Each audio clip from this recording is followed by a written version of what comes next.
ኦ ታዲያ ለአንተ ነው አትይኝም እንዴ?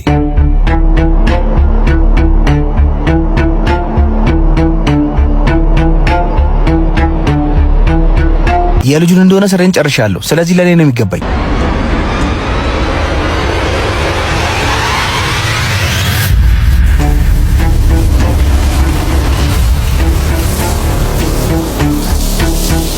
እንዲህ በየደቂቃው ለምናፍቅሽ ነገር ደግሞ መለቃቀስሽ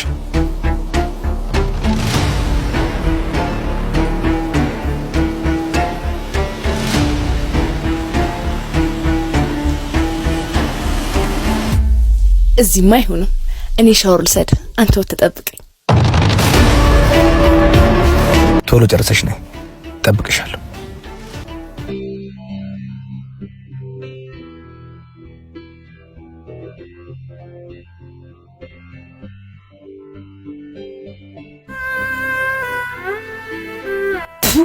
አንተ ቆሻሻ! እንደዚህ አይነት ሰው መሆንን ባቅ መጀመሪያም እንደዚህ አይነት ስህተት ውስጥ ባልገባው። ቢሆንም ቢያንስ ካንተ የምፈልገው ልጅ አግኝቻለሁ። አሁን ሁሉም ቀላል። መልካም የገሃነም ጊዜ። መቼም በዚህ ስራ ገሃነም ሲያንስ እንደ ቀልድ ተጓዝናቸው ሲቆጥር ጊዜ አጅቧቸው